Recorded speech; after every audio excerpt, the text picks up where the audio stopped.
I saw 100 men who had abused dozens of children. A fetus had been found from a little girl who had been just 13 when she was made pregnant. She had the mental capacity of a younger child. I would have punched somebody. I was incandescent with rage. I was angry. I was incredulous. I couldn't believe what I was seeing. There were 99% British Pakistani Muslim men. Nobody would speak about that. It was a very uncomfortable truth. I don't care if it's Jeffrey Epstein or Harvey Weinstein. If you cared about victims, you would not have allowed this to happen on your watch. It terrified me, actually. You've saved their lives. I was going to speak out. I was not going to be silenced. Are there right now British Pakistani gangs exploiting children? Tell me a little bit, just for those who don't know, about your background and the Rochdale gangs. How long have you got? We've got an hour. I just always describe myself as an ordinary woman. You know, I've got 4 kids. I was married. I joined the police when I was 41. So I was an older recruit, if you like. And I think that's probably what made me different. That I had a very, some would say, overdeveloped sense of what was right and what was wrong. But when I'd got a kind of a rich life before I joined the police. I'd travelled a lot. I went back to university when I was 37. I was quite confident. But I believed that when I joined the police, I was joining to make a difference, to do the right thing, to protect the vulnerable. And when every police officer swears an oath of attestation, and in that oath, you promise that you will uphold the law, that you will protect the vulnerable, you will do it to the best of your ability. And really, that's what I thought I was doing. And I was in the police for 16 years. And it was only really my first concerns were when I worked on a case in Manchester in 2004 and 5, where I saw 100 men who had abused dozens of children, that we knew their identities, their car regs, their phone numbers, and about 3 dozen children, most of those living in care homes, from the age of 11 up to about 15. And we had a big operation called Operation Augusta. And I worked in it for about a year and a half. But my husband was terminally ill. And I went off work he died in July 2005. I went off maybe 6 weeks before he died. And when I came back to work after he died, that whole job had just been buried, completely died a death as though it had never existed. And I couldn't understand how that could happen. But I had no paperwork. I'd got, 4 young children, 2 still at school. I was in a mess. I'd been with my husband for 30 years. And so I tried to get answers, but I hit a brick wall, really.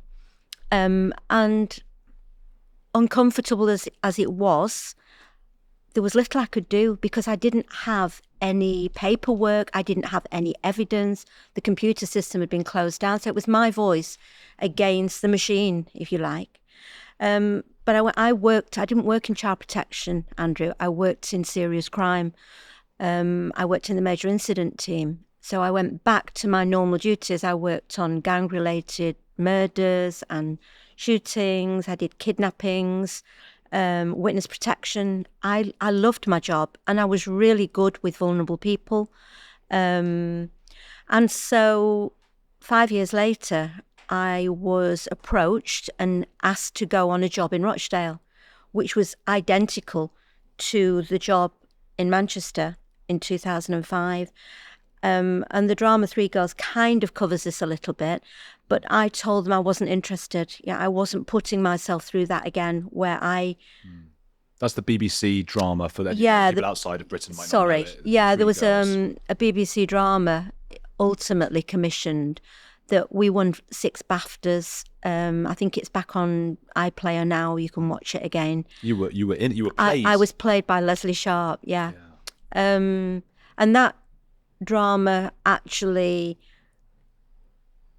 very clearly explains what child sexual exploitation is. It explains what grooming gangs do.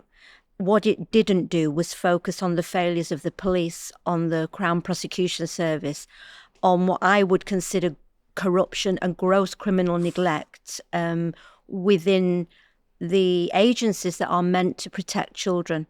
So if I roll back to the start of that job, it became known as Operation Span, and I was asked to join it. Now, I was approached, and the first thing I was told was that there'd been a routine property review in Greater Manchester Police property system, and a fetus had been found. And that had been seized 2 years previously from a little girl who had been just 13 when she was made pregnant. She didn't know that the police had seized it. They'd never told her. They'd never told her mum. They'd not had any consent. And yet they knew that she was being sexually abused by a gang of men. They needed DNA from that to prove who had made her pregnant. So because of my skills with vulnerable people, I was asked to go on to that job to bring on board not only that little girl who was called Ruby, that's her alias. Okay. That's what she was referred to in the drama, Three Girls.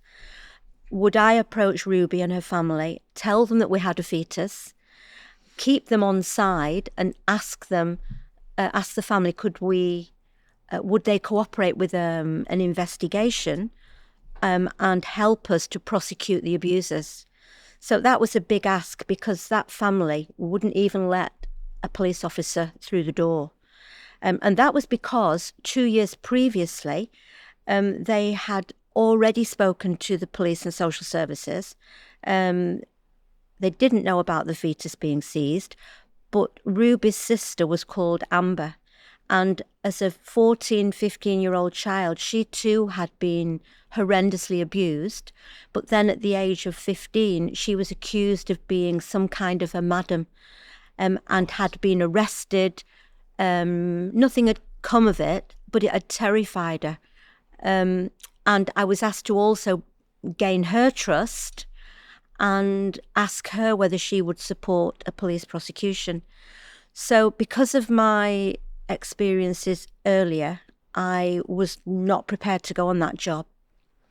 But I was given cast iron guarantees that if I brought these kids on board, that there would not be a repeat of Operation Augusta, that they would be supported right the way through to court, and that I would be allowed to support them. And alongside that, I was given official policy documents documenting those promises. In relation to Amber, also the top lawyer in the Crown Prosecution Service had assessed why she'd been arrested. It took 2 months, actually. And at the end of that period of time, he said she should never have been arrested. She is a victim in the same way as all the other children. And with those guarantees, I agreed to go on that job. Is it worth mentioning at this point that I believe it was these gangs were 99% British Pakistani? Yeah, they were 99% British Pakistani Muslim men. There were one or two, like Afghanistani. But at that point in time, nobody would speak about that, because it was a very uncomfortable truth. And I don't think we talk about it very much now, but I do think that there is an acceptance. I don't think it can be avoided anymore, that this particular kind of sexual crime, grooming gangs, is predominantly Pakistani Muslim men. Now, I hear them frequently referred to as Asian grooming gangs, but I know that that's not true. You know, they're not from Thailand, they're not Sikhs, they're not Hindus, they're not from Japan. You know, they are predominantly Pakistani Muslim men. So, I mean, even this last week, I've had an email from a Sikh man saying that that community are really upset that these gangs are referred to as Asians. So, but the authorities tiptoed around that fact And I do think that was one of the reasons why this problem was allowed to evolve and go unchallenged for perhaps 20 years, if I'm honest. But my take on that always is that for me, this has always been about protecting children. And I don't care where an abuser comes from. You know, I don't care if it's Jeffrey Epstein or Harvey Weinstein or a priest in the Catholic Church. The law in this country says you cannot have 40, 50, 60-year-old man cannot get a child of 11, 12, 13 drunk out of their head and then have sex with them. That is rape.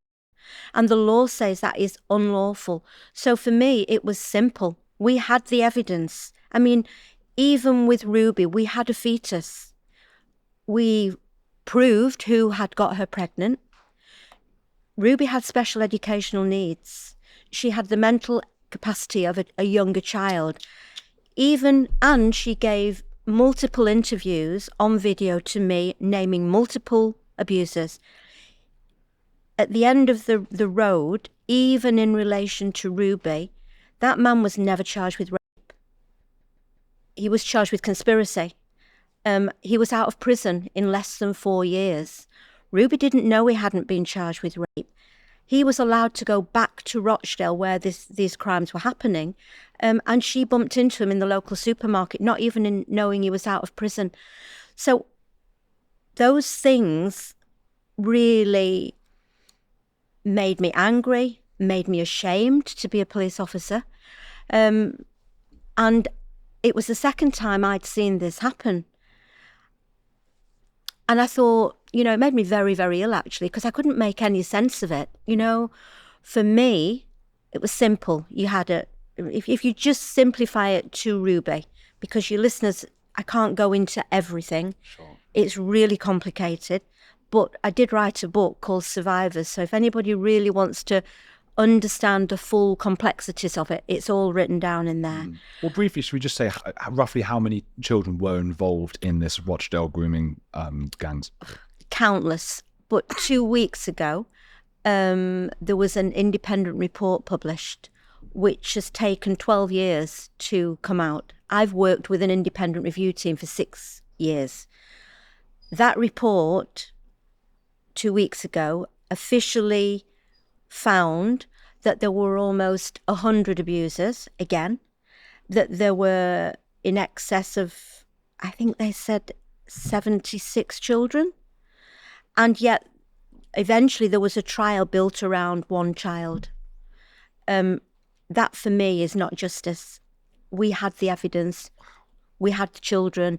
The official findings of that report was that Greater Manchester Police were not prepared to put resources into that investigation. And that was the same reasoning that was given about the 2005 job in the official report that reported in 2020. So both of those reports I could have written 15, 20 years ago. Well, 15 years and 12 years ago, because there is nothing in those reports that I wasn't saying at the time. And in relation to the Rochdale case, my final day on that job, it was on a Friday afternoon. There was a meeting. The first time the barrister had been in to see us, I wasn't invited into that meeting. Now, Amber had, as I say, had just identified 10 of the first 12 of her abusers. She had put her life on the line for 8 months. We were delivering precisely what senior officers at Greater Manchester Police had asked me to do. And they came out of that meeting, and I was told by a colleague, have they said anything to you, Maggie? No. Right. Well, they're not going to use Amber anymore. Now, this was the second time I'd heard it, and this time I'd been given cast iron guarantees that if these kids told me and told the police what had happened to them, that they would be supported all the way through to trial. And here I am being told again, we've changed our mind. And I literally picked my bag up because I would have punched somebody. I was incandescent with rage. I was angry. I was incredulous. I couldn't believe what I was seeing. And I walked off that job and I never went back on it. Now, in relation to Amber, bear in mind the top lawyer in the CPS had decided that she was a victim. Even though she'd been arrested, before we were allowed to even go anywhere near her, they had officially designated her a victim. I left that job. I sat at home trying to think, what am I going to do? Because at that point, I honestly believed it was a lazy officer who wasn't doing the job. I was just so naive. I really, really thought I never for one moment thought that the whole organisation, that the whole of police in the UK had made a conscious decision that this is how these cases would be dealt with. I mean, the last 12 years have been an education for me. So what's behind this? Are we dealing with people who are sort of afraid of offending minorities, or are we dealing with potentially people who are friends with the bad people who are infiltrating the police? Both those two official reports have said that the police dropped both those jobs because they would not put resources into it. So it was money. So it's about prioritising the resources within the police force. But I have no doubt that part of that was a judgment of these children, that they were from difficult backgrounds, that they were... I mean, how many times have you heard that these children were making a lifestyle choice, that they were complicit in their abuse? And my response to that is always, if this was the chief constable, or if it was Rishi Sunak's daughter, or, you know, the daughter of a wealthy individual, would the police still say that that child was making a lifestyle choice? And I would say absolutely not. But these children, I would say, were the most vulnerable in our country. You know, mostly on Augusta, those kids were all living in care homes. And I use that word care because that's how it's referred to. But those children are not cared for. They don't know love. They're not cared for. Nobody cares about them. And so when an abuser will target a vulnerable child, and they can spot vulnerability easily. They give that child attention. You know, they might take them out in a big car. They might buy them a pizza or a bit of jewellery, food.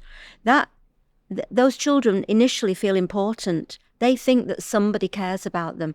That is exploitation. And these gangs are so sophisticated because the authorities have never addressed it.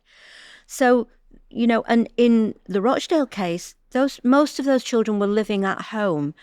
But for instance, Ruby and Amber, their brother had been abused in the care home that Cyril Smith abused children in.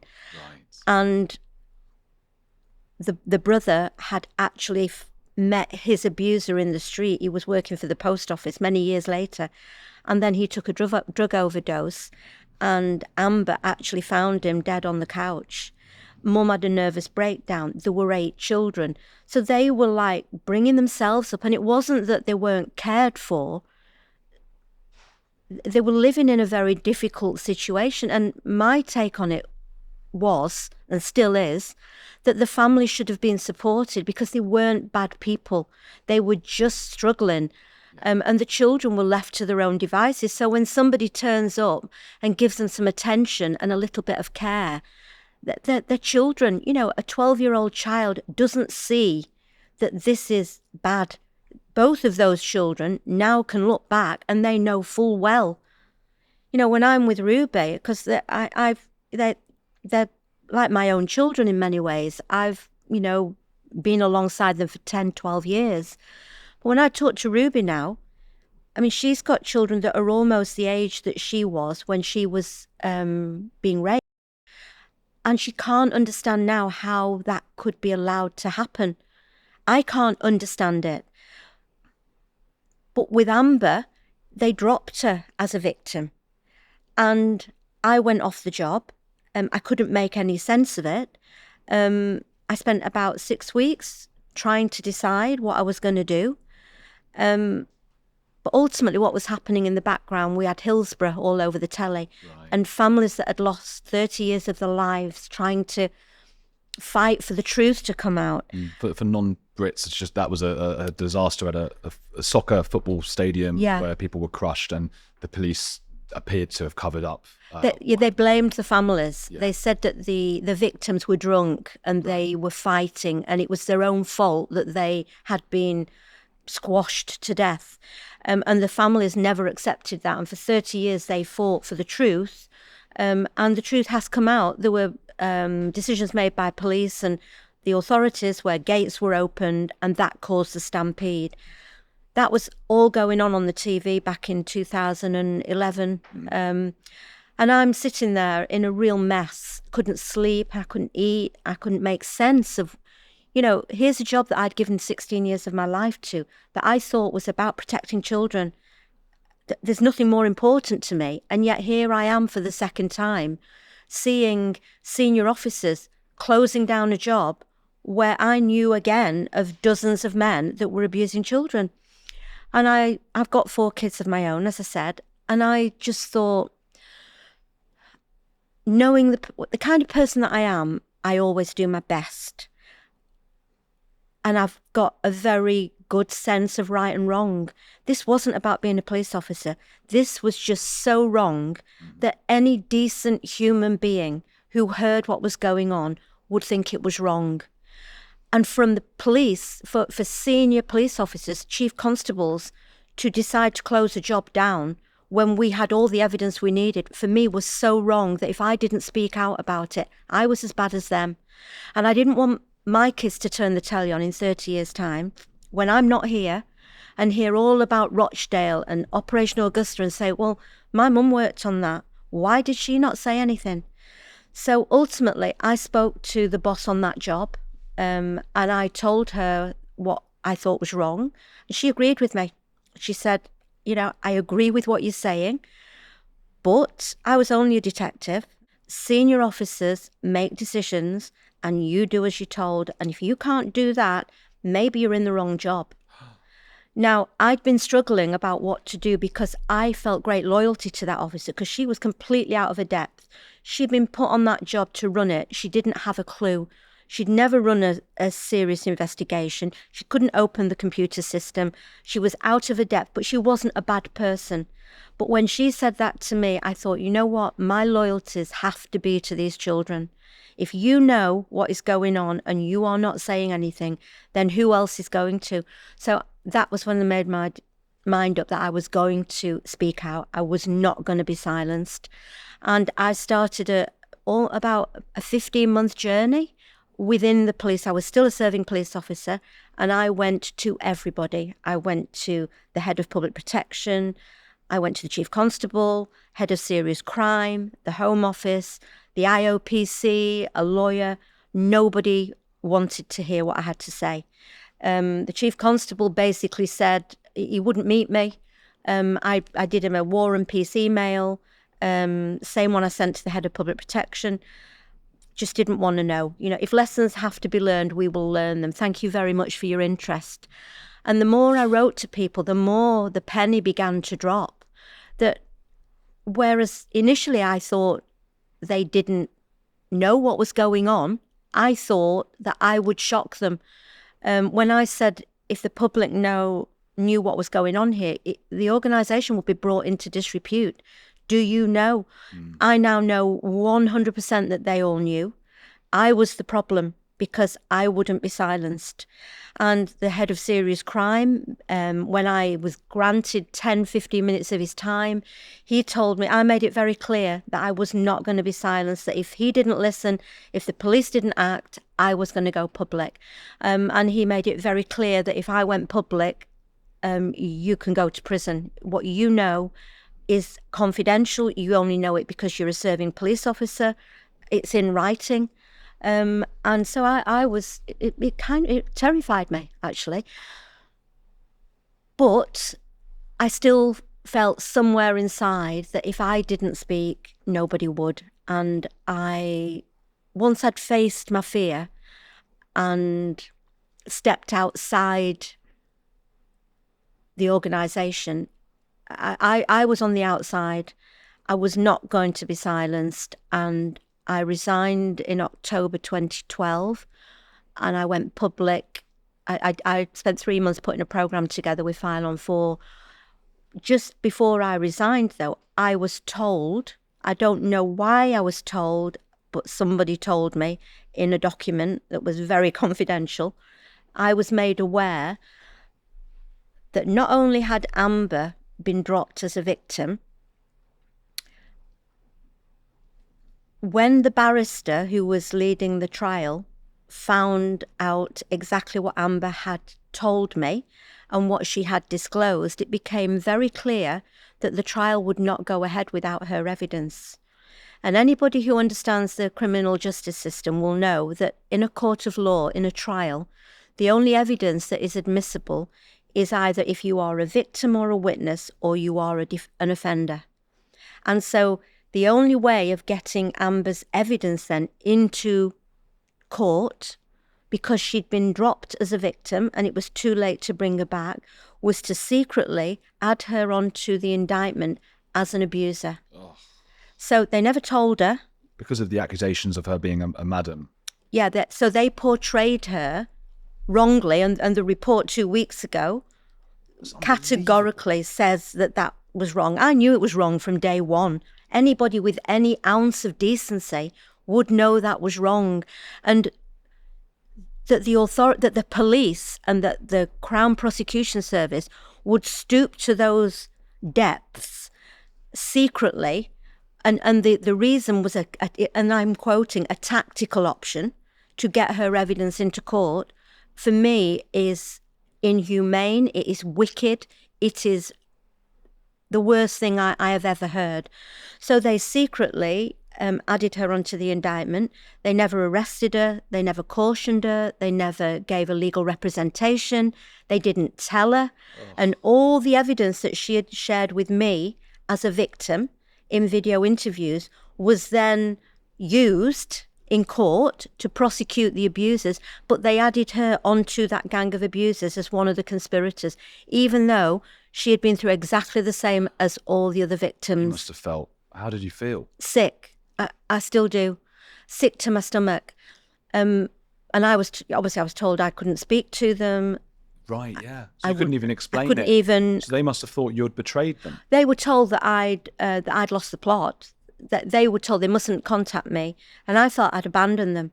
So virtually the day after I resigned, I went back to that family. It was 15 months after I'd spoken to them. They wouldn't let me through the door because they thought I'd used them and I'd dragged them in. But they did let me in, and I explained what had happened.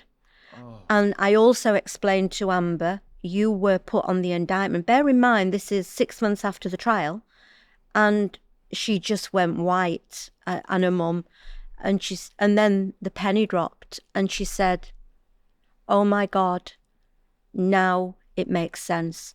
She said she just had her first baby, and the baby was a second baby. The first baby she'd had just before I met her. Now she'd got a second baby that had been born about 2-3 weeks before I'd gone back. And when that baby was born, because she'd been named on the indictment as part of the grooming gang, as an abuser, before that baby was born, or when the baby was born, social services had turned up at the hospital and they had tagged the baby, and they wouldn't let her take the baby out of the hospital. 3 days later, the matron said, we need the paperwork to keep this baby here any longer. They didn't have any paperwork. It was an unlawful kind of imprisonment of her and her baby. It went to court, and they tried to take her kids away from her. But I went and got lawyers then, and we fought because it was all complete and utter lies. It took a year, but she kept her kids. I have no doubt that had I not gone back, they would have taken her kids away from it based on a pack of lies. And I have no doubt that she would have committed suicide. She is a great little mum. And I know I was ashamed of my part in gaining their trust, but I have done everything I could to put it right. And it wasn't your fault. It wasn't my you were fault. made complicit without knowing. It wasn't my fault, but I felt a real sense of responsibility. But I love them. I love them dearly. They're hard work. You've saved their lives. Well, they are. They know my kids. I know their children, and we've travelled this journey together. And I have no doubt that without me standing up to be counted, they would have had their lives destroyed. Mm-hmm.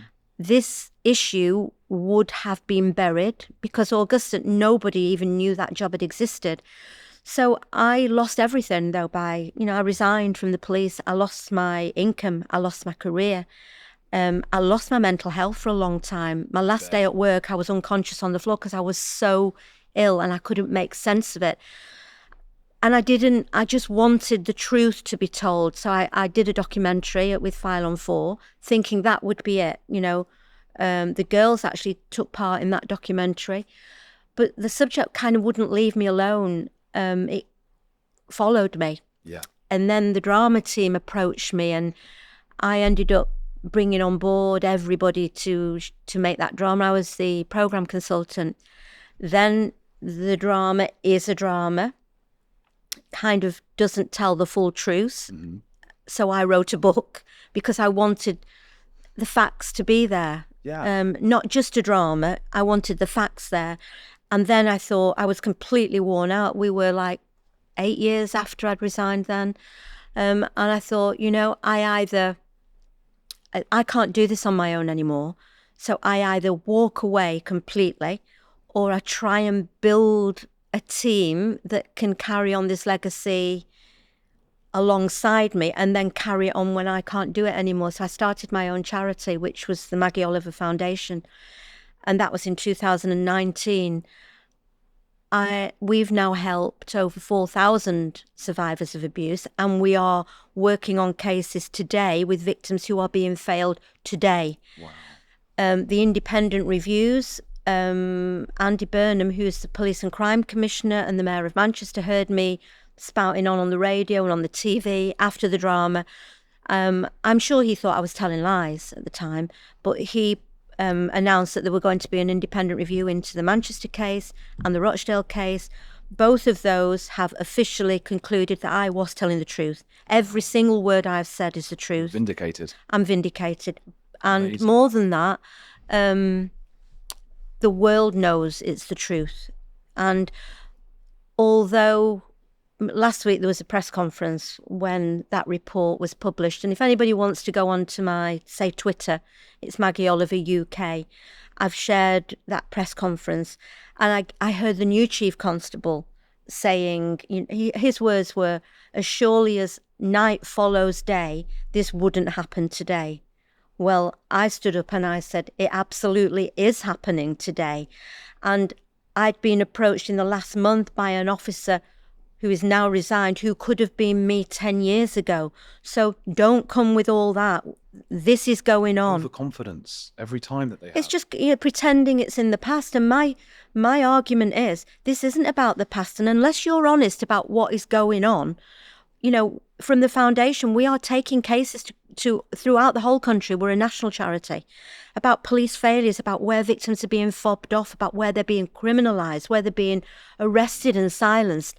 We are a real voice for change, but it's based on current practices and multiple victims who, I've been saying, because everybody in the UK has seen this drama, Mr. Bates against the post office. Yes, yeah. I could be Mr. Bates, because in the foundation, we are pulling together all these voices of isolated victims who are being treated in the same way. We are spotting patterns and failures, and I've got no axe to grind except do your job properly. Yeah. Your job is to uphold the law. If you have a victim comes to you who has been raped on a daily basis, and I don't just mean grooming gangs, I mean victims of any kind of sexual crime, So violence against women and girls, an individual rape, a young man being abused. We only deal with sexual crime. But so many are getting a horrific service from a system which is completely broken.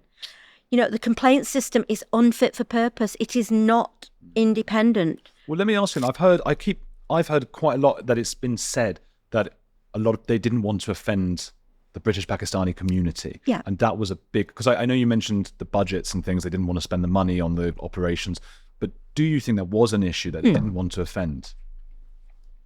I do think the ethnicity of the offenders, definitely back in 2005. And also, when I first started out, I couldn't refer to these abusers as Pakistani Muslim men.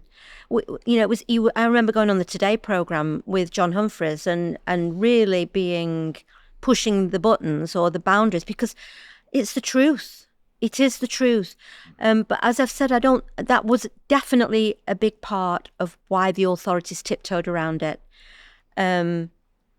I also believe that it is, as I've said, because these children were seen as an underclass, that they didn't matter, that who was going to, you know, challenge the system, who's going to, fight for these kids. And if they did, they're so easy to dismiss. This is a modern phenomenon whereby, this is just my opinion, but some people on the left have stopped caring about class and helping the working class. So they turned a blind eye to that and then started caring in an inordinate amount about offending people, even if they might be abusers or whatever. I had Yasmin Mohammed on the show yesterday. She's an ex-Muslim who had a torrid childhood and difficult upbringing. She's fantastic, a wonderful speaker. And I told her I was speaking to you, and she knows the case. She's Canadian, but she knows about the case. And she said to say to you, and I'm sure you know as well, like, this is going on in Pakistan. She said this is being brought straight over here. It has. And those very men, she's not entirely sure about those particular men who were involved in that case in Rochdale, but often they will start there and they come over, and that's why it's so coordinated. Yeah. I think there is a culture in the police that turns a blind eye. But I also feel within the Pakistani Muslim community that are involved in this kind of abuse, there is an attitude that the children they're abusing don't matter, that they are up for it, that they are, they're not Muslim children, that they are seen as an underclass, and that there is a word for it. They're out and they're even in the trial, in the Rochdale trial, the main abuser was called Shabir Ahmed, or Daddy was his nickname. And even in the trial, he stood up and he blamed the children and the families for letting the children go out at night at 10 o'clock, 11 o'clock at night. Yeah. Well, Kafir, is that the word?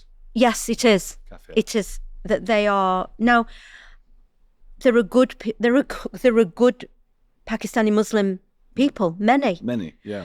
What I want to do is generate a conversation as to why does this happen, and without honesty about the fact that it is happening, and that it is so sophisticated now that the networks are really well developed. The children might be picked up in Rochdale, but they will be taken to Rotherham or Huddersfield or Birmingham, or it's all around the country. Why is that? And I would like to see the community itself begin to speak out very vocally that this is not acceptable. I'm no expert in religion. I'm not religious myself, but I do know that the Quran, depending on who you speak to, doesn't condone this, but others will say that it does. We are a multicultural country, and for me, it's very simple. If anybody comes to this country, they're entitled to their own religion, but they are not entitled to bring things that they may get away with in other countries to this country. We all abide by the same laws in the UK, and harsh as it might sound, if you're not prepared to do that, you don't live here. If I go to a different country, I have to respect their laws and their rules. I spend quite a lot of time in Turkey, and they have different rules than we do here, but I would never expect to override their laws by taking what I have to, what I believe from here. I saw a stat saying that although British Asians, and that's the word they've used, unfortunately, and you've pointed out why that's not right. It They should always be do. Pakistani Muslims. But it's, British Asians make up 7% of the population, but 87% of convictions involving child exploitation involved British Asians. So, but they said, this was a commissioner report, you probably actually saw this at the time, to dwell on this data would be irresponsible. And I categorically disagree with that.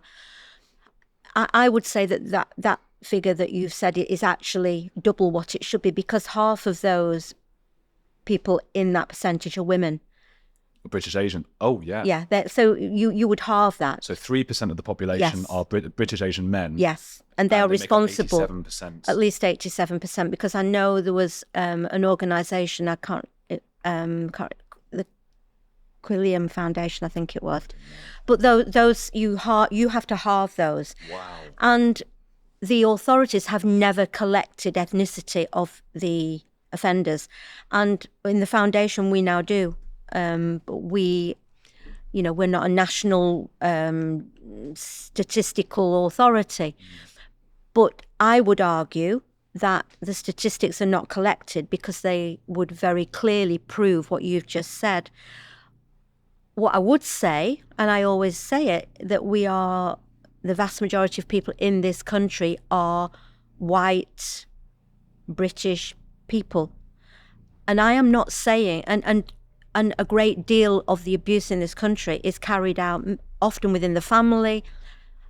But if you look at this particular kind of crime, which hasn't been addressed properly by the authorities, it is indisputable, in my opinion, that is the makeup of the offenders.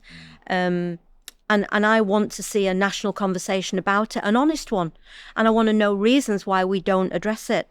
And we have to. You know what it reminds me of? I don't know if you were aware of it at the time, or maybe you were on this particular thing, but there was a Channel 4 documentary about 20 years ago that looked into the mosques around Britain and the hate speech basically calling for the death of Jews and homosexuals and anyone who was kafir, that kind of thing, calling very aggressively for that, which is, I believe, illegal, that kind of trying to rally people up to murder others. And when that was brought to the attention of the police, I think, tried to sue Channel 4, or at least would criticise Channel 4 for releasing the documentary because they said it would interfere with relations in the community. I wonder if when I started out on this journey in 2004, it might be the same documentary you're talking about, but there was a documentary on Channel 4, and it was part of the Dispatches programme. Right. And it was called Edge of the City. Might be that. And a documentary team were shadowing a social services team in Keighley in South Yorkshire. And as part of that, it was for many months, and as part of that documentary, they discovered this particular problem, that the community had been fighting to have this addressed by the police. Anne Cryer was the MP for Keighley. She brought it up in Parliament, and nobody wanted to hear about it. Now, when I joined Operation Augusta in 2004, I now believe, well, I know, the reason that investigation was put together was because we had a little girl called Victoria Agolia, who had been horrendously sexually exploited and abused in Rochdale. And she was given a drugs overdose by one of her main abusers. At exactly the time that death occurred, that documentary, Edge of the City, was due to go out, to be transmitted. And it was also when the elections were going on. And so the police, I think it was the police, applied to have that episode held back because they feared it would cause racial tension and riots. So that episode was held back, or that programme was held back. Victoria died, who had been through exactly what the children in Keighley were going through. I know that Greater Manchester Police feared that there would be an outcry when this programme went out. That's why they put together Operation Augusta. I was asked to go on that job. There were only 3 of us to start with, and grew into a bigger job. But when the program was finally transmitted and there wasn't a national outcry, they thought, well, why are we going to take this job any further? So they buried that job. They forgot about all the children. They allowed 100 abusers to continue to abuse and pretended that that job had never happened. Now Greater Manchester Police in 2020 have been forced to reopen that case, but it's 20 years too late.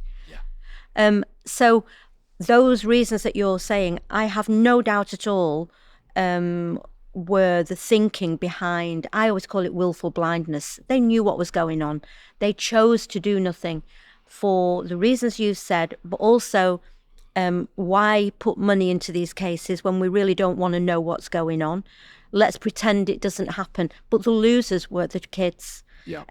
And the men that were abusing still were allowed to continue to abuse for 15 years. God knows how many other kids they abused. So we need a national conversation. Also in 2008, I am told, it was actually the former chief prosecutor who said that in 2008, the government sent a circular around to all the CPS offices saying that these kind of crimes must not be investigated by the police.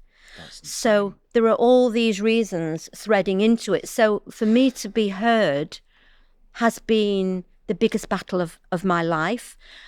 I was speaking the truth, and now I think that truth is accepted throughout the country to the point that people don't really talk about it anymore because people know that that is the truth.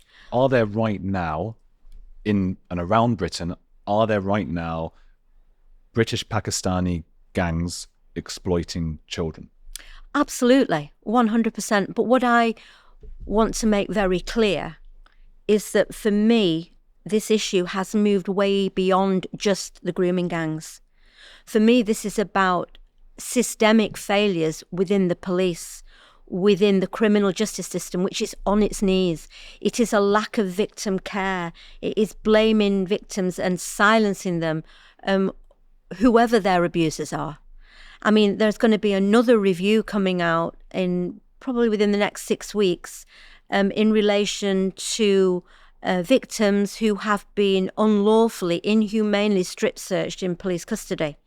Yes. They're being, I call them punishment strip searches, because we are supporting 4 of those victims, now 8 that we've identified. All of them have dared to challenge Greater Manchester Police in the way they've been treated. I spoke with one of them. I can't think of her name, but she was sort of almost Zaina. Yes. Well, she was like knocked out and then woke up and right. found she's one of them. Stripped. So Zaina's one of the girls who, I mean, she's a very strong character herself, yes. But she came to the foundation. I know Zaina. She's one of, I think there's 13, but Zaina was one victim. Within the foundation, we spotted a pattern. And so we actually took it to Sky. And Sky did a really good, thorough piece covering 4 of those victims that we are fighting for 3 of them. Zaina's kind of fighting her own battle, but she's still, we were messaging last week, but many victims don't feel strong enough to take the system on. And I say about the post office drama, you know, each one of those victims, the postmasters who were sent to prison or criminalised, as an individual, their voice becomes buried. They are very easy to be dismissed. But once you go from 1 to 2 to 10 to 20, suddenly this isn't a mistake. It isn't one victim who is, you know, easy to blame. It becomes an example of a pattern of behaviour. And that's the value of the Maggie Oliver Foundation, that we are able to plot the patterns. So I would say an unlawful use of strip searching as a means of silencing victims who are challenging a system that doesn't want to be challenged, abuse of power within that system. absolutely no independent scrutiny of those actions of police forces, because when a victim complains to the police, it is investigated by their own professional standards department. And even when they take it to the next level and go to the Independent Office for Police Conduct, they are not independent and they don't see that complaint. The form goes online, addressed to the IOPC, but they don't open it. It goes straight back to the professional standards within the police force against who the complaint is. And it's only when that police force voluntarily refers it to the IOPC that the IOPC ever see it. So I'm looking to change a system. If you had a system that worked, somebody like Amber or Ruby who complained would have somebody independent looking at their case and maybe would think this isn't right. But when you're complaining to an organisation that has caused that problem, they do not want to see that they are corrupt or that they are acting unlawfully. And they cover up the system in exactly the same way as the post office covered up. It's power in the hands of those who are under investigation. It's an abuse of power. So I started this journey being horrified by the treatment. It was actually Amber that brought it to a head for me, and then Ruby. And the more I've travelled along this path, the more my eyes have been opened to the fact it wasn't one lazy officer, and it wasn't one case that wasn't handled properly. And it actually wasn't just about the ethnicity of offenders or the social class of the victims. It is a system that needs to be fit for purpose, and if there is something going wrong, we need to have somewhere to go to expose what's going wrong, because I had nowhere to go. I was telling the truth. I tried desperately to be heard, and yet where could I go? I went within the organisation trying to get a chief constable to listen to me. And you know what he said? When I went public, he went on national TV and radio.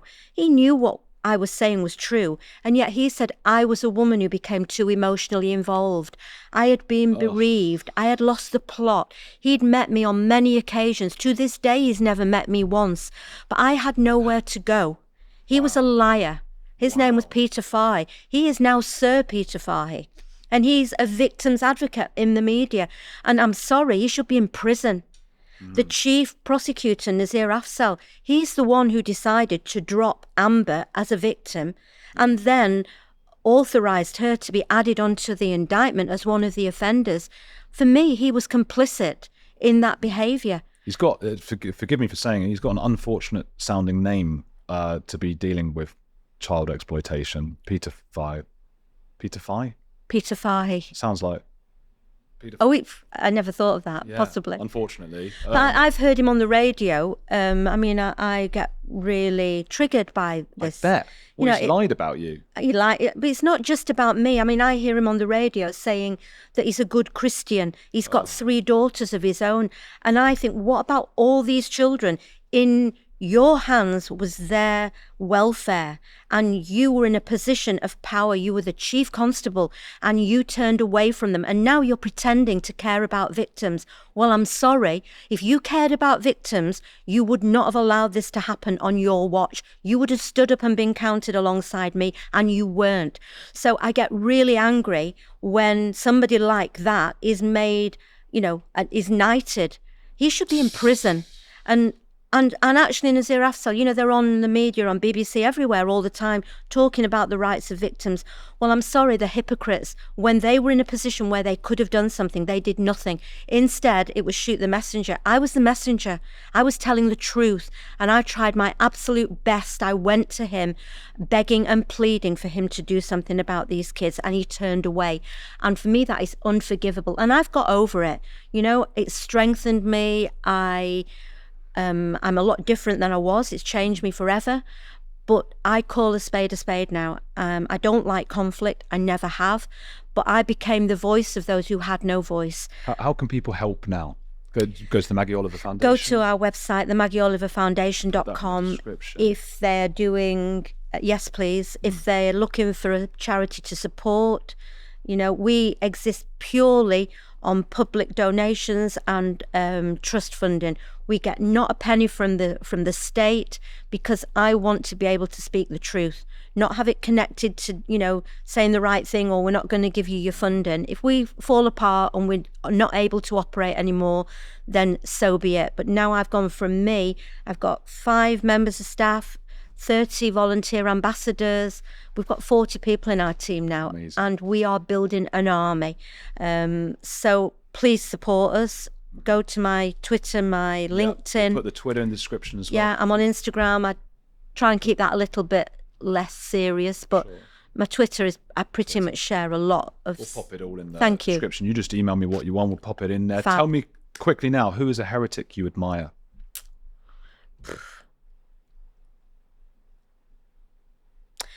I don't know whether I would call her a heretic, and I guess it's always going to be controversial. But my inspiration in many ways has been Princess Diana. You know, I can identify with her, that the establishment tried to destroy her. You know, they tried to write her off as a woman who got mental health problems, and I think that she was treated really badly. She was really little more than a child. I believe she absolutely idolised Prince Charles, but I think she was, you know, chosen to give birth to children, and then she was cast aside. But I think that the country saw that she'd risen above that, and she did a lot of good things. And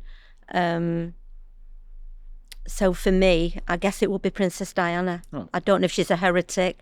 Sure. But she definitely is, was inspirational for me, and set herself against, she was set against the establishment, and they tried to destroy her, and yet she rose above it and recreated what I felt was a good person. So I guess that's who I would choose. Please do help Maggie. Go to the Maggie Oliver Foundation. We'll put the links below, and to her social media. Keep watching this channel. We'll have something very interesting right here for you. Stay watching.